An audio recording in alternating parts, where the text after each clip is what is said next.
Bonjour à tous, ça va les caps. Aujourd'hui, nouvelle vidéo. Alors, je suis très heureux de vous retrouver, chers amis.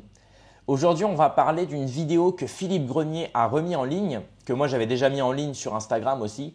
Philippe Grenier, vraiment en ce moment, super. Moi, j'aime beaucoup ça, son Twitter. Il remet plein d'archives. Il ne poste jamais son avis. Il ne poste que des archives.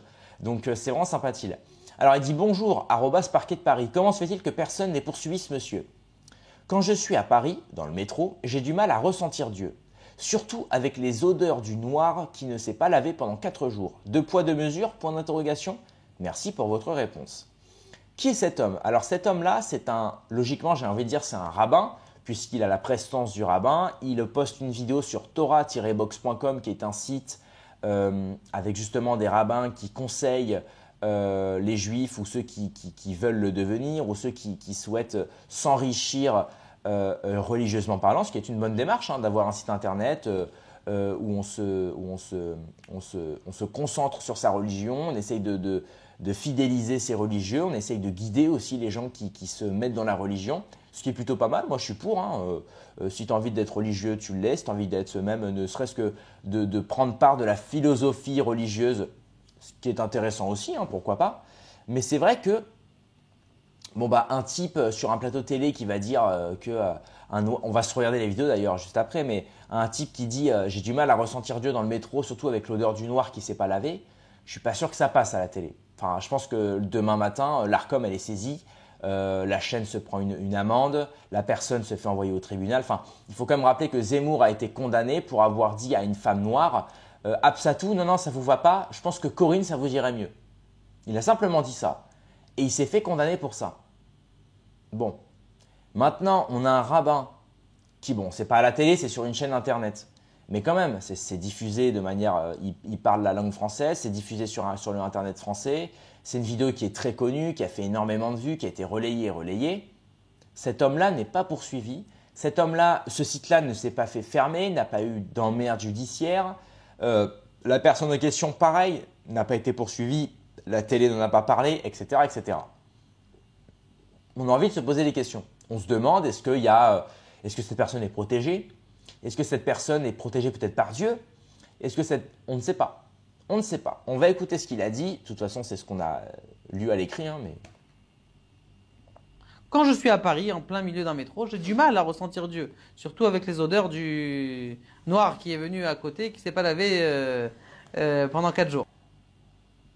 voilà, en plus, il le dit en rigolant, donc un petit peu moquant. D'ailleurs, ça montre un petit peu le mépris. En tout cas, je ne vais pas prendre tous les juifs dans le même panier, attention. Enfin, je ne vais pas mettre tous les juifs dans le même panier. On va essayer de parler français comme sur cette chaîne-là. Je ne veux pas mettre tous les juifs dans le même panier, mais cette personne-là, en l'occurrence, qui est potentiellement un rabbin, j'ai envie de dire, ou en tout cas une personne influente pour la communauté juive sur Internet, cette personne-là qui dit ce genre de choses ne s'est même pas excusée, n'a pas mis de message sur Twitter. Euh, c'est quand même étrange. C'est quand même très étrange. Dites-moi ce que vous en pensez, mais moi, c'est ça que je veux. Pour ça que je fais cette vidéo-là, c'est parce que je veux dénoncer un deux poids deux mesures alarmant. Quand Sarah Salman sur un plateau dit traite les non-juifs de goy en plein direct à la télé, en plus, elle ne le dit pas de manière consciente et pleinement assumée. Elle dit le mot, elle parle de la marche contre l'antisémitisme, elle dit il n'y a pas eu beaucoup de goy. Oh, pardon. Donc elle sait qu'elle a fait une erreur parce qu'elle sait que le mot goy n'est pas approprié. C'est un terme péjoratif, pessimiste, assez négatif. C'est une manière pour les juifs de traiter les non-juifs de manière un peu méprisante, condescendante. Voilà, c'est histoire d'avoir l'ascendant sur eux. D'ailleurs, il y a une vidéo très connue sur Internet d'un juif en Israël qui dit quand le Messie arrivera, on aura 2800 gols ou un truc comme ça, 2000 et quelques goy à notre service, réduits en esclavage, qui nous serviront. Chaque juif aura quelques milliers de goy à son service. Ils disent toujours le mot goy et non pas non-juif ou le mot, je ne sais pas, peu importe. Voilà, ils disent le mot goy et c'est vraiment un mot assez péjoratif. C'est un peu l'équivalent, je l'ai déjà dit, mais vous savez, c'est comme un blanc qui va traiter une maghrébine de beurette ou de kerba ou de trucs comme ça. Voilà, c'est un peu le même terme. C'est un peu un terme. En fait, c'est pas très sympathique. Voilà. C'est pas non plus. Mais c'est pas très sympathique. Donc, quand Sarah Salman a dit ça et qu'en plus elle se reprend Elle met la main devant la bouche. On sent le malaise sur le plateau parce qu'elle sait elle-même que ce n'est pas un terme très correct. C'est peut-être un terme qu'elle utilise dans le privé pour traiter les non-juifs. Et elle se rend compte que là, elle est sur un plateau et qu'elle l'a dit en public. Elle se sent un peu… Et puis juste après, les présentateurs la reprennent, lui disent « Oui, c'est pas grave, oui, ça veut dire non-juif. Voilà. » Donc, c'est un truc de dingue. Et là, on voit cet homme-là, donc voilà, pareil, qui dit ça. Et ces gens-là ne sont pas interpellés. Ces gens-là ne font pas de bad buzz sur Twitter. Alors moi, je leur souhaite aucun mal. Je leur souhaite pas justement qu'ils aillent en prison. Je leur souhaite pas qu'ils se fassent condamner, etc. Mais le souci, c'est que dans ce cas-là, ne nous condamnez pas non plus. Quand nous, on ose dire un dixième de ce que vous dites, mais on se prend 10 fois plus de répercussions.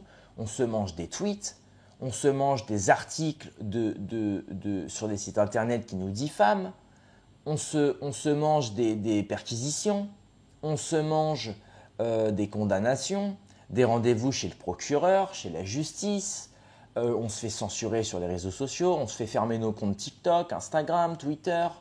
Moi, j'ai fait une vidéo sur TikTok où j'ai lu un passage du Talmud qui est la réinterprétation orale de la Torah par des extrémistes. Et il est dit des choses pas très sympathiques que je ne peux pas dire ici, mais voilà, ça dit plus ou moins des choses très violentes envers Jésus, envers les non-juifs, qu'il est autorisé à plus ou moins à violenter toute personne non-juive. Bref, c'est assez violent. J'ai lu un passage sur TikTok, en plus un passage, c'est pas le plus violent que j'ai lu. Ma vidéo s'est faite censurer. Je fais une contestation, elle se fait reactiver, enfin elle se fait remettre en ligne et elle se fait rebannir.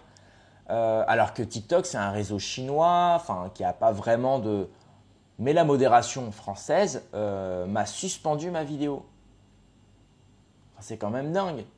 Alors que j'ai lu quelque chose qui est sourcé, c'est pas sorti de ma bouche de manière comme ça, de manière imagée, créative. Non, c'est quelque chose qui est sourcé, qui existe. On me bannit.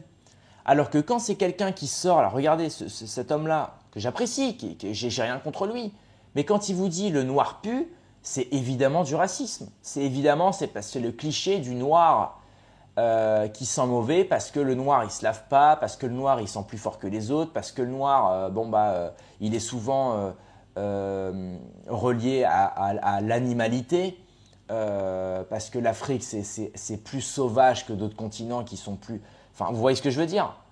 Et cet homme-là n'est pas embêté. Et encore une fois, je ne demande pas ce qu'ils soient embêtés. Mais dans ce cas-là, si lui n'est pas embêté, ne nous embêtez pas. Et aujourd'hui, ce n'est pas possible. En France, ça n'est pas possible. Nous ne sommes pas libres. On vous fait croire que vous êtes libre. Vous êtes libre de consommer. Vous êtes libre de divertir. Vous êtes libre d'acheter, de consommer. Vous êtes libre de…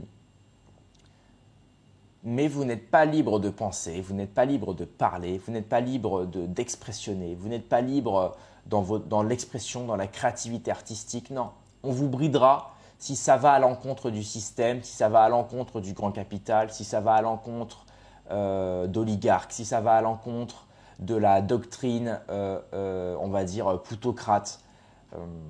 Voilà. Et au pire des cas, on va vous laisser parler, mais dans le but ensuite de vous… Il y aura répression, il y aura punition. Et comme ça, on vous attaque au portefeuille, on vous attaque dans votre façon de vous exprimer, on vous attaque sur vos réseaux sociaux, etc. Comme ça, on vous brime et on vous brise, je dirais, socialement, pour vous faire comprendre que ce que vous faites, c'est pas bien et qu'il ne faut pas le faire. Voilà, donc, et ça, c'est à peu près la situation française. Donc moi, je déplore ça. Mon but, c'est de mettre tout ça en avant, de relayer ça sur ma chaîne pour que dans le futur, les prochaines générations comprennent qu'on vit dans une sorte de dictature ou du moins dans une fausse démocratie. Une dictature, c'est un système où on vous dit ferme-la. Voilà, ferme-la et on le proclame. Tu n'as pas le droit de parler, mais on l'assume. La démocratie, c'est on te laisse parler, mais on te brime, on te censure et on te fait croire que tu es libre de parler. Voilà. C'est la seule différence. Hein. En fait, c'est une dictature cachée. C'est une dictature non avouée. Voilà, j'aime bien ce terme. La démocratie, c'est une dictature non avouée.